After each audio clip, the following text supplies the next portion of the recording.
पुण्यात्माओं, आप जी को ये दास ऐसा ज्ञान देना चाहता है कि आप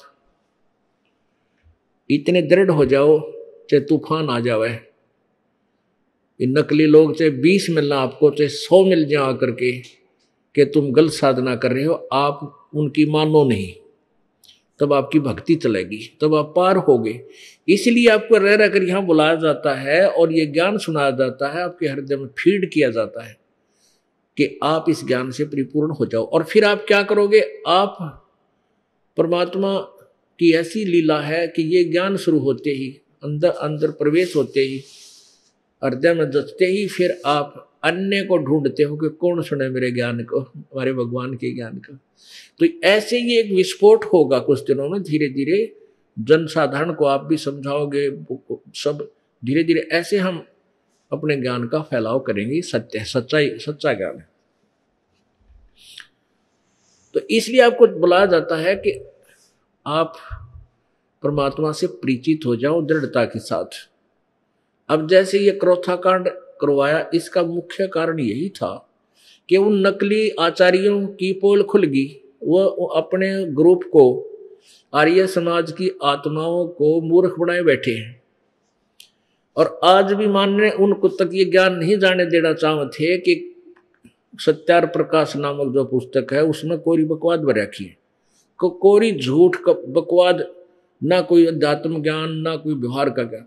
तो इस दास का उद्देश्य ये था कि जब ये सत्यार प्रकाश या कोई किसी अन्य ऋषि के अनुभव की पुस्तक उन्होंने अपना अनुभव लिखकर समाज में पेश कर दिया, इससे सिद्ध है कि उसको इतना ज्ञान था।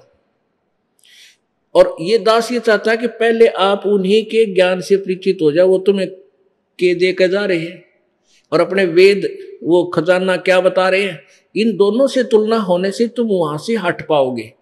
और कोई दास का उद्देश्य किसी की आलोचना करना नहीं है।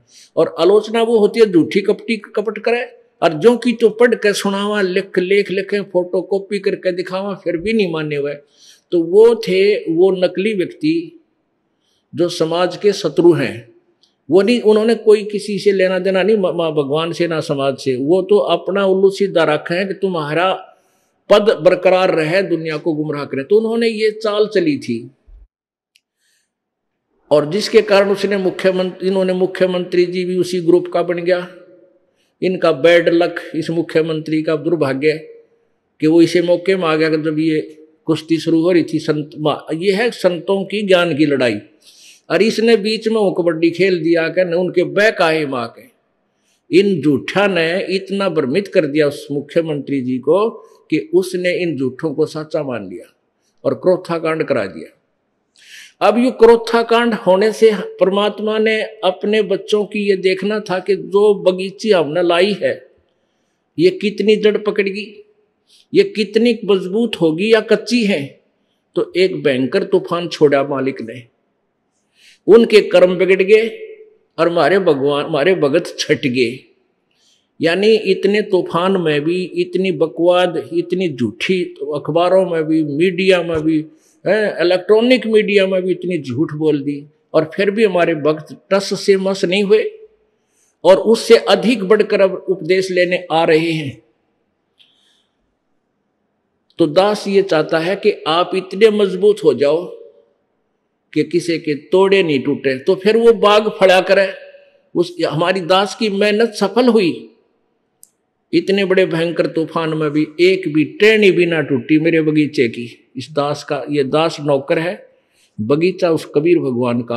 आप उसके बूटे हो, पौधे हो, आप इतने मजबूत हो गए कि आप एक भी ना टूटा, बल्कि और आण लाग रहे हैं दूर दूर तक। इस तत्व ज्ञान से परिचित होकर वो पुण्यात्मा सैलाब की तरह उठकर आएंगे कुछ दिनों में, आप देख लेना।